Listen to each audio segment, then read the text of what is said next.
I'm Eric Clapton, musician, and I'm here to answer some questions. We could begin with Brexit, and which is what I felt about that is irrelevant. But what I noticed was that there was a lot of trickery going on politically, and I became seriously disenchanted and suspicious about the way the government was handling everything, and deceit. And I've got a good, well, I think I have got a good deceit, like a bullshit radar. And I just saw there's something wrong, and it's getting wronger all the time. And by the time the virus came along, it was clearly in chaos. And there were some really dodgy people that I thought were running the country. So when that started, I didn't really know, like any of us probably, what was going to happen next. But I did manage to see some, when the earliest part of the lockdown was going on, I saw some alternative data, which was sent to me on YouTube, a guy called Ivor Cummings, who was showing really what could be happening. And it was, I liked his delivery because it was slightly mocking, but it wasn't aggressive. It was just, this is more like it, So believe what you will kind of thing. And from that, I discovered some other people who were offering alternative solutions to what was gonna happen, what was happening, what was gonna happen. And they were the Barrington group. So I was, because Sunita Gupta was much more visible then, and the other guys were in America, I suppose, I watched her a lot and I listened, and I thought everything they said made absolute sense. So I went online, I signed the petition and everything, and tried to follow that rhetoric as much as I could. And the more I got into that, the more I realized I was distancing myself, and that actually not only from the government, but from the rest of the public too. So whenever I spoke about the possibility of focus protection, which was different to her, because I think when they first talked about herd immunity, and they added on, I think it was Boris's early press conference, then we may lose some loved ones. And I think that's where it all fell through. And I think I think it wasn't more than 24 hours before they did the U-turn, because I think the public response must have been massive. But nevertheless, that's what I believe we were capable of as a society, and that's what we've always done. So I followed that path until they disappeared. And then I thought, well, who do I've got this, it's all intuitive for me. I don't really know what else to go on. I'm not really a scholar. I don't know anything about sociology and science. I'm a musician. So, but I did realize that I was setting out to do a world tour. I had to cancel a year's work immediately because there was no leaving it to the last minute. Tickets were about to be sold, which from a selfish point of view is devastating, because I'm of an age now where I don't know how long my faculties will go on. So I was really looking at it from selfishly to begin with. Then I realized actually there's a spiritual point to this, is that we heal, proper old school people. We don't lip sync, we play, and we play for that crowd. There's something that happens when you put a great musician or someone who knows what they're doing in front of people who need support or just to have pleasure or joy. And we figure out what it is and we give it to them, and people leave renewed. And I need that too. So I was really devastated. Then I heard that I got word from a friend that he was trying to do live gigs, and he was outwardly, speaking against the government policies and everything. And I think a lot of things happened in between. We had the summer, and I went away, and I thought quite strongly about taking my family away from England. We'll go and live somewhere else and start somewhere else. My wife is American, and we could go there, but the rhetoric there was even worse. in some respect, because it was all tied in with Trump. From the minute I began to say anything about the lockdown here and my concerns, I was labeled as a Trump supporter in America, and I got some pretty heavy feedback. When it came to the beginning of this year, and the Barrington guys were talking about the vaccine as being the deal breaker, you know, and I thought, okay, I have a terrible fear of needles. I hate needles. I don't want to be, and I don't even like blood samples, you know, anything like that. But I believed them. I followed that path. And when they started to talk about rolling out the vaccine, I smelled a rat again, you know, just the way the focus was on this, and there was a race, and then it became political and national, and I thought, here we go again. It's the same old shit. But I was diagnosed with emphysema a couple of years ago, and I thought, well, I fit that bracket. That's pretty vulnerable. I mean, I'm 76, and if there is such a thing as this, and we didn't know anybody, you know, where I lived, there was nobody that we could, even friends of friends of friends were.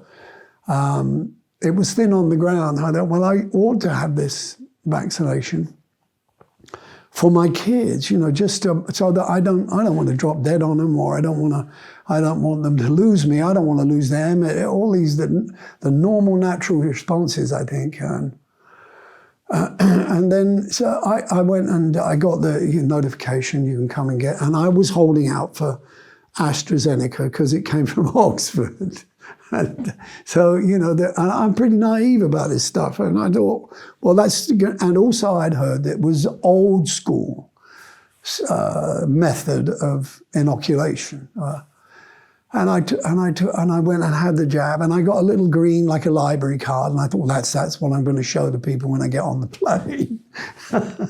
There's a lot of funny stuff about it, and within several hours, I was shaking like a leaf, and I went to bed early, and I couldn't get warm, and I thought, am I running a fever? I was boiling hot and sweating, and then I was cold. And I was out for the count for about a week. And I had been preparing for a project where I was going to be playing acoustic guitar with a couple of musicians, and we were going to film it. That week knocked me out, and I had to start again from scratch. And I was okay, but it didn't come off as well as I would like to. Because I would professionally, it was a huge setback. And it frightened the shit out of me because I didn't know how long it would last.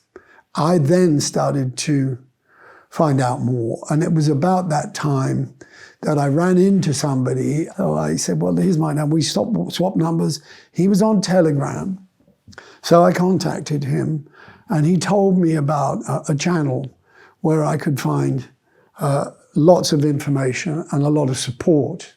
And so I logged on to that. There's a chap called Robin Minotti who runs a channel, and it's for anybody that's concerned or is looking for, in my case, looking for support. For me, I'd felt so alone up until that point. I really couldn't talk to my family and my kids. My teenagers it seemed like they'd been brainwashed. And there was a lot of that kind of going on from other protests that were happening earlier. It was the first time I'd seen my kids passionate about anything, and I thought it was great, but I was being ostracized. And I could feel that everywhere. I could feel alienation because I held a different view. So I was trying to keep my mouth shut, but I was following the channel avidly, and bit by bit I realized that I probably shouldn't have had the first jab, but then I was offered the second. And I thought, well, what have I got? What's the point in, stopping now?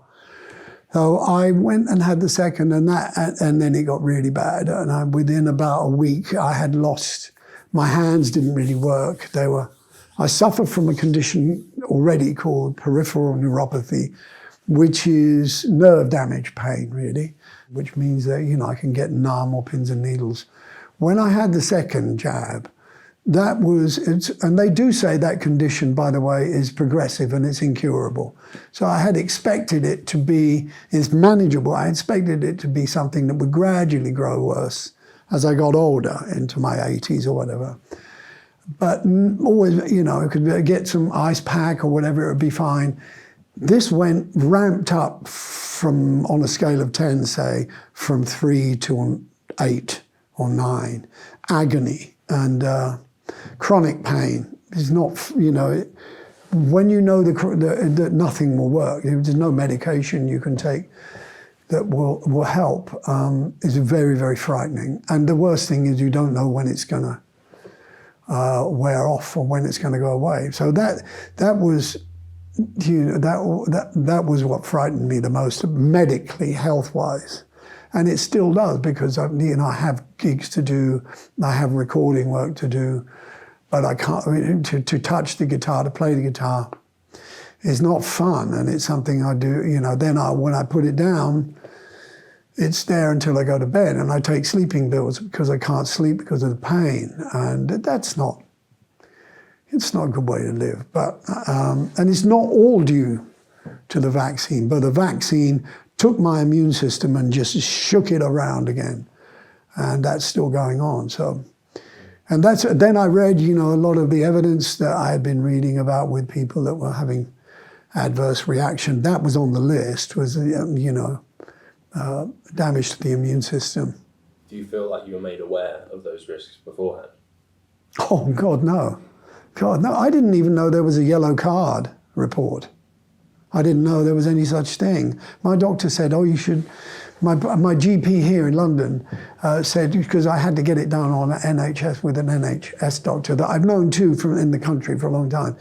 He didn't say anything. They gave me a leaflet for the first jab, which I didn't really look at, but they didn't say anything about adverse reactions. They do say you might feel a bit sore, or, you know, like you'd say but they did say also they're safe. You know, it's effective and safe.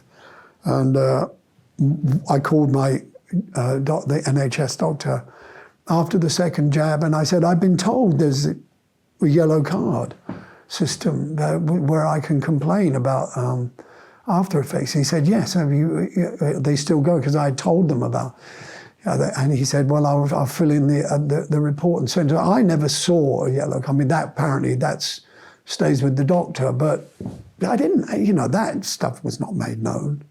I lost the use of my hands for about 3 weeks. So I thought I was in real trouble. And that's about that point, I was invited by Robin Minotti to talk about it, because and it was easy to say yes, because I realized that I'm definitely, by then I realized I wasn't the only one that was suffering adverse reactions. And you know, I can't touch anything cold or hot. I have to use these, otherwise my hands will begin to burn and they'll stay burnt all day. Whether or not I have gigs to do in the autumn, I know maybe vitamin D will help. There's not much else that does do anything other than being really careful. And that, you know, that's my experience from having had the second jab. And I went to my doctor pretty quickly and said, you know, I can't have any more vaccinations. This is not possible for me, because I don't know what will happen. I don't know what will happen next. And from what I read, and from what I've been told, there would be a booster in the autumn. And I said, I have to have a document that says I'm allergic, I can't have COVID vaccine, which I have in my backpack next door. And I don't, you know, I don't know where that will lead me, because the next thing you know, through it all, actually, the point that I should have made earlier is that I believe most of all in free speech and freedom of movement, choice of movement, and life, and love and kindness. And with all of this exposure to the polarization of the politics and the medicine and the science, I found it very difficult to be neutral because I've seen scorn and contempt from both sides, and I get caught in the crossfire a lot. But I don't really feel educated enough to know enough about either of these areas. So I'm talking today on behalf of people like me who may be lost, maybe need to hear someone talk about it from a human point of view without condemnation. And I have, when I come to work, I need to know, for instance, whether I'm playing to a welcome audience or a discriminated audience. I can't play to people that only have vaccine passports. I can't play to people that only follow, that are anti-vaccination. There has to be a way to bring people together. I believe music can do that, but it's a long way away, and maybe that's good because there's still time, I believe, for us to come together. I still follow the teachings of the Oxford group, of the Barrington group, because I think they're good people, but I don't know how that will resolve with the movements the way they are. It's very polarized, and alienation doesn't work. It's not going to help. What happened with me and Van was he sent me some songs, and I recorded one called "Stand and Deliver." When that came out in America, it came off his website, really. The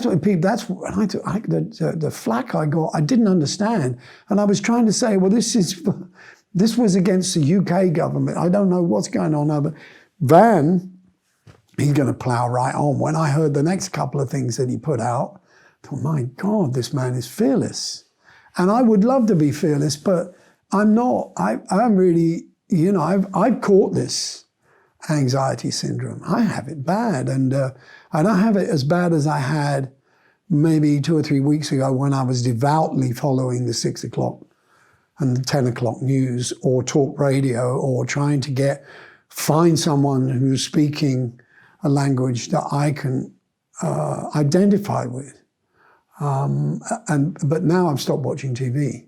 One of the cartoons was a little drawing of a guy interviewing 2 Quakers and saying, how come none of your community has got COVID? And they said, well, we don't watch TV.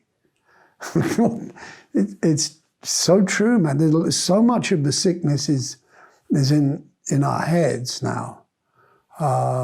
We become weak, If we're talking about freedom of speech, freedom of movement, freedom of choice with the vaccine, for instance, then the opposite of that is what we're experiencing. If you take that away, what we're experiencing that disturbs me most is coercion. And I had said to my friend, the doctor, my doctor, I said, do you think this vaccine thing's ever going to become mandatory? He said, ridiculous.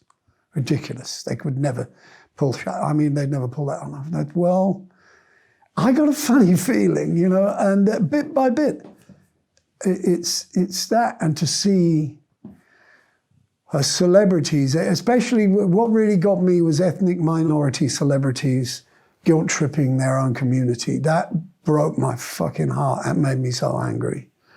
I have a lot of friends in that part of the world, and to see them preyed on like that, it's just... So that's where it steps into sadism for me, the photographs of the people on buses with masks on saying, don't let their sacrifice be in vain.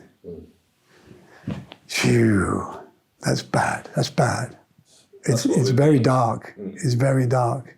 It's victimization is what it is.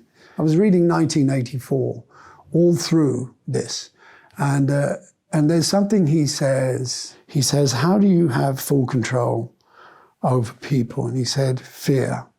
He said, no, not fear. Suffering is how you get full control over people. And that's what it's come to. But it's psychological suffering, but it amounts to the same thing. And I experience it. You get caught in the trap. Well, can you believe what your heart tells you is right? Or is it going against the narrative? Can I talk about how I feel to my family? Man, doesn't get riskier than that.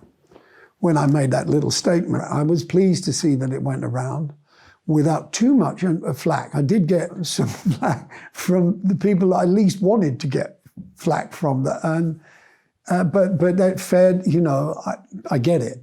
Does that bring me back to what do I do if I go to play for an audience? Do I say, I'm not playing to you lot, you've had the jab?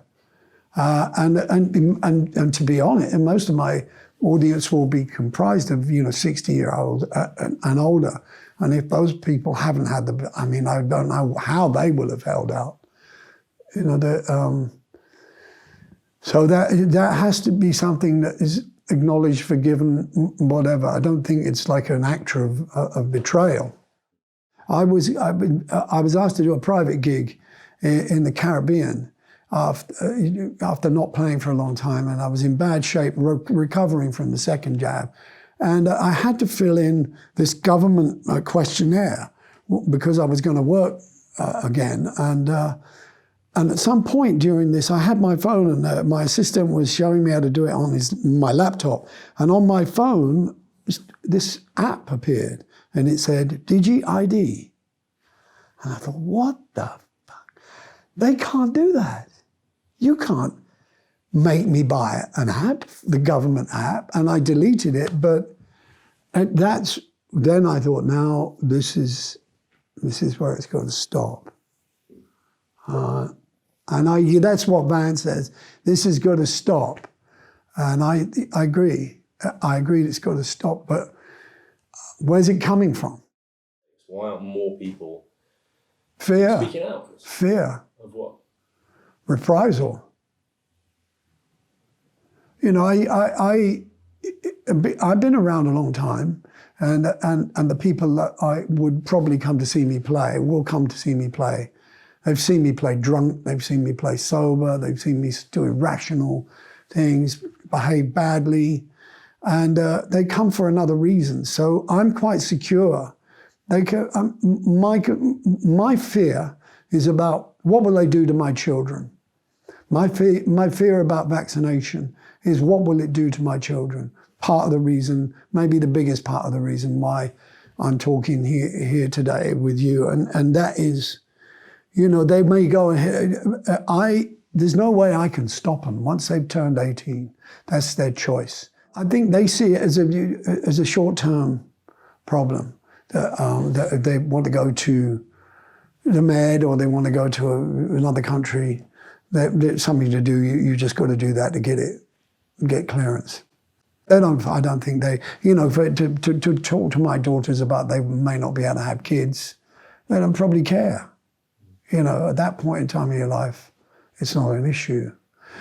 Oh, that's one of the risks I take by doing this is that, they're gonna look at me like, why don't you just keep your mouth shut, Dad?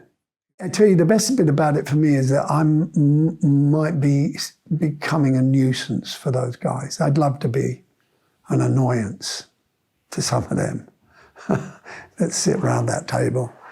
That would give me tremendous satisfaction. But my greatest fear is what will happen to my kids. I don't want to lose their trust and love, The trick they got together with the propaganda was making it so that you're responsible for other people's lives. So I can be labeled a murderer, and people would really believe that. That's powerful. It's very clever. I don't know what it will take. I agree that there would be. I've tried to reach out to fellow musicians. Sometimes they don't. I just don't hear from them anymore. My phone doesn't ring very often. I don't get that many texts and emails anymore. It's quite noticeable, So you noticed that since you started speaking out? Yeah, association. But then again, on the other hand, there are a lot of people on Robin's channel who've been incredibly kind and supportive, and they make me out to be a little bit of a hero behind Mike and Van, mind you, well behind.